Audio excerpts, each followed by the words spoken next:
This website is viewable only in landscape mode. तो आपको क्या करना है, अगर आप मोबाइल से डाउनलोड करना चाहते हैं तो मोबाइल में क्या करिए आप, मोबाइल में आप लॉक ओरिएंटेशन के मोड को इस तरह से, जैसे ये बंद होता है और इस तरह से आपको इसको ओपन कर देना है। ओपन करने के बाद में इसको फ़ोन को इस तरह से आड़ा कर लेना है, तो इस तरह से आपका ये खुल जाएगा। तो आप अपने रजिस्ट्रेशन नंबर जो आपको ड्यूरिंग एप्लीकेशन फॉर्म फिलिंग के टाइम पे मिले थे और पासवर्ड मिला था, और जो भी कैप्चा है उसको सिक्योरिटी कोड में डाल के आप सबमिट करेंगे तो आप इजीली आप डाउनलोड कर पाएंगे अपना एप्लीकेशन फॉर्म। तो आप टाइमली डाउनलोड कर लीजिए। जैसा कि इसमें देख रखा है आपका कमेंसमेंट ऑफ डेटा कैप्चर 27 अक्टूबर से चालू हुआ था, 3 नवंबर तक चलना है। तो जितनी भी पोस्ट, जो भी पोस्ट के लिए आपने एग्ज़ाम का फॉर्म फिलअप किया था, आप इजीली डाउनलोड कर सकते हैं। सिमिलरली दूसरी चीज़, सिमिलर लिंक आपको दूसरा एक कोड लिंक आपको फ्री रिसिप्ट के लिए भी मिलेगा। सिमिलरली इसी तरीके से उसको भी ये चीज़ करनी है, ठीक है। दूसरा लिंक भी आपको मैं ओपन करके बता देता हूँ। सिमिलरली उसमें भी रजिस्ट्रेशन नंबर, पासवर्ड और सिक्योरिटी कोड डालने के बाद आप सबमिट करेंगे तो आपको फ्री रिसिप्ट भी डाउनलोड हो जाएगी। तो टाइमली आप चीज़ें कर लें, क्योंकि ये चीज़ आपको जब डॉक्यूमेंट वेरिफिकेशन होगा उसमें काम आएगी। तब आप कोई बाकी टेलीग्राम ग्रुप्स में अपने दोस्तों से सवाल नहीं पूछना पड़ेगा कि एप्लीकेशन फॉर्म और फी रिसिप्ट हमने डाउनलोड नहीं करी है तो कहाँ से करें, ठीक है। तो इस चीज़ से बचने के लिए आप ये चीज़ कर लें, ठीक है। जो भी लोगों ने अपने एप्लीकेशन फॉर्म और फी रिसिप्ट को सेव नहीं किया है, तो वैसे इतनी दिक्कत नहीं आती है क्योंकि एक सेट डॉक्यूमेंट्स का उनके पास भी रहता है, तो आप उनकी जेरोक्स वगैरह करवा सकते हो, ठीक है। नहीं तो अपने जो भी मेल पे आपका जब रजिस्ट्रेशन के टाइम पे जो मेल आया था IBPS की तरफ से, उसकी प्रिंट आउट लेके जा सकते हो, जिससे कि ये कंफर्म हो सके कि आप सेम कैंडिडेट ही हो जो कि डॉक्यूमेंट वेरिफिकेशन के लिए आए हो, ठीक है। इनके लिंक्स आपको डिस्क्रिप्शन में मिल जाएंगे, तो आप इजीली डाउनलोड कर सकते हो। नेक्स्ट चीज़ पे चलते हैं। नेक्स्ट आपका जो पिछले वीडियो में हमने डिस्कस भी किया था, JEN मैकेनिकल से रिलेटेड और अदर ब्रांचेस से रिलेटेड, जिनमें क्योंकि इस बार कॉमन रिक्रूटमेंट की वजह से रिजर्व लिस्ट नहीं आने का प्रोविज़न है, तो टेलीग्राम ग्रुप्स जो मैंने बताए थे उनका लिंक भी डाला था डिस्क्रिप्शन में, वो आप ज्वाइन करिए। और क्योंकि आपको पता है कि जो भी AEN और JEN के लिए जिन भी एग्ज़ाम्स के लिए, जिन भी पोस्ट के लिए, जैसे इलेक्ट्रिकल, मैकेनिकल और C&I के लिए जो आपका निकला था, तो उनमें कुछ AENs का JEN में भी सेलेक्ट होने की वजह, मतलब जो भी लोग फाइनली AEN के लिए सेलेक्ट होंगे और जिनका, और जो JEN की फाइनल लिस्ट में भी आएंगे, तो वो चीज़, क्योंकि वो ऑब्वियसली AEN ही ज्वाइन करेंगे, तो JEN की वो सीट खाली ना जाए।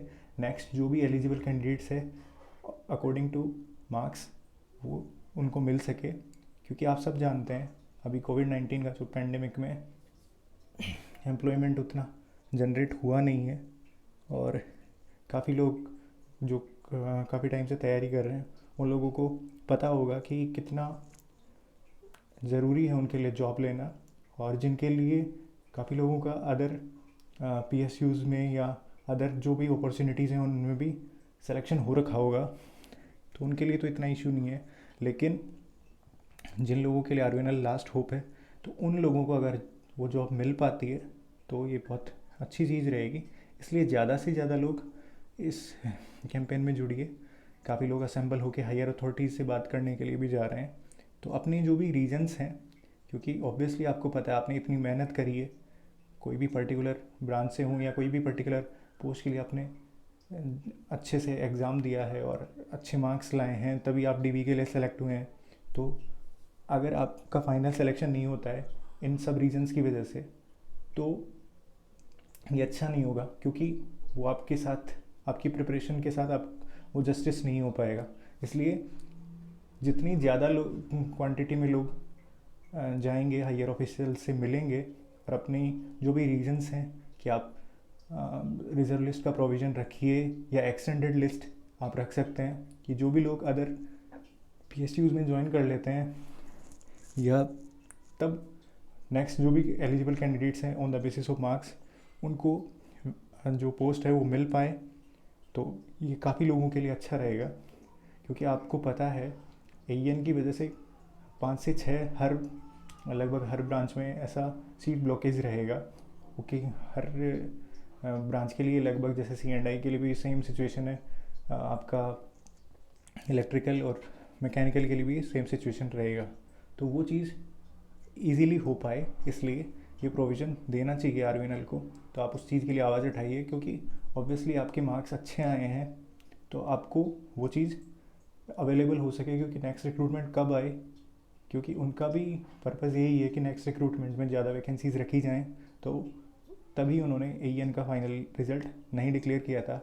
और आप लोगों को पता होगा कि 30 अक्टूबर तक JEN मैकेनिकल के DV की प्रोसेस कंप्लीट हो जाएगा, डॉक्यूमेंट वेरिफिकेशन का।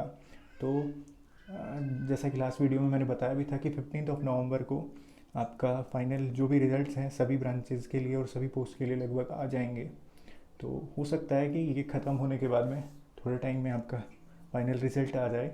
तो अभी तो चीज़ें आपके कंट्रोल में हैं, आप अपनी बात पहुंचाकर कन्वे कर सकते हो कंसर्न्ड अथॉरिटीज़ को, CPO सर को, CMD सर को। तो वो चीज़ कंसिडरेशन में आ सकती है। लेकिन एक बार अगर फाइनल लिस्ट निकल जाती है तो फिर चीज़ें आपके एंड से आउट हो जाएंगी, अनकंट्रोलेबल हो जाएंगी। तो फिर रिग्रेट के अलावा आपके पास कुछ नहीं बचेगा। तो इसलिए आपका पूरा प्रयास ये रहना चाहिए कि ज़्यादा से ज़्यादा लोग असेंबल हों, क्योंकि आपको पता है बचपन में आपने चीज़ पढ़ी होगी कि जितनी ताकत संगठन में है वो किसी और चीज़ में नहीं है।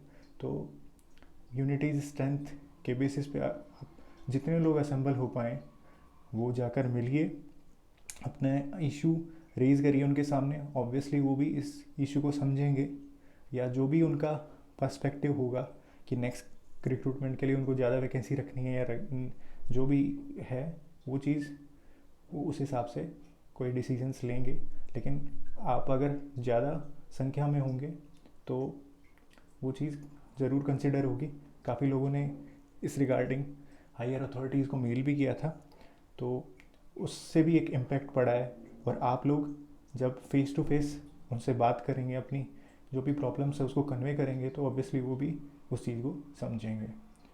तो इसके लिए ज़रूरी है कि जो भी अदर ब्रांचेस के लोग भी हैं, और मतलब मैं पर्टिकुलर मैकेनिकल के लिए नहीं बात कर रहा, सभी ब्रांचेस के लिए बात कर रहा हूँ, जितने ज़्यादा लोग हायर अथॉरिटीज़ से मिलेंगे तो ये सबके लिए अच्छा रहेगा, पर्टिकुलर किसी ब्रांच के लिए नहीं है। क्योंकि अगर 4-5 वैकेंसीज़ भी अगर किसी नेक्स्ट कैंडिडेट्स को मिल पाती हैं, अगर वो खाली जाने के बजाय एक तरह से नेक्स्ट रिक्रूटमेंट में होने के बजाय, तो ऑब्वियसली एक मोरल बूस्ट बना रहता है। आप सबको पता है करंट सिचुएशन सभी ब्रांचेस में या सभी स्ट्रीम्स में जो भी सिचुएशन चल रही है, तो एक जॉब सिक्योरिटी रहती है, तो एक मोरल सपोर्ट बना रहता है। कोई भी आप फर्दर एग्ज़ाम्स के लिए तैयारी कर सकते हैं। नहीं तो एक जो बेरोज़गारी का टैग मिल जाता है तो मतलब जो वो चीज़ अच्छी नहीं रहती, एक मोटिवेशन भी डाउन हो जाता है और काफ़ी सारी चीज़ें अटैच रहती है। स्ट्रेस भी आता है काफ़ी टाइम से जो प्रिपेयर कर रहे हैं, क्योंकि कोरोना की वजह से वैकेंसीज़ डिले हुई हैं, एडवर्टाइजमेंट भी लेट आए हैं, तो वो सारी चीज़ें काफ़ी टाइम टेकिंग हो जाती है। तो फर्दर फ्यूचर प्रोस्पेक्ट में भी वो चीज़ आपका हार्म करेगी। मैं ऐसे ये नहीं कह रहा कि आपको अदर अपॉर्चुनिटीज़ नहीं मिल पाएंगी, लेकिन जब आपको आपकी काबिलियत के अकॉर्डिंग आपको वो जॉब मिल सकती है तो आपको उस चीज़ के लिए कोशिश करनी चाहिए, क्योंकि आपने अपना काम एग्ज़ाम देकर और अच्छे मार्क्स लाके तो कर दिया। लेकिन अगर ये चीज़ केवल आपके लास्ट में इस लापरवाही की वजह से रह जाती है कि आप लोग अपना जो भी व्यू पॉइंट है वो पुट अप नहीं कर पाए हायर अथॉरिटीज़ के सामने, अगर आवाज़ नहीं उठा पाए अपने हक के लिए, तो ये चीज़ काफ़ी गलत होगी। क्योंकि आप जैसा कि काफ़ी एग्ज़ाम्स में जो पेपर लीक जैसा चलता रहता है, उसके बजाय अगर आपको मौका मिला है, आप लास्ट स्टेज तक पहुंच रहे हैं, तो आपको ज़रूर ये चीज़ ज़रूरी है कि आप उस चीज़ के लिए बातचीत करें हायर अथॉरिटी से, थ्रू प्रॉपर चैनल जाएं, जो भी मैंने वहाँ पे मेंशन किया हुआ है उन पर्टिकुलर ग्रुप्स पे।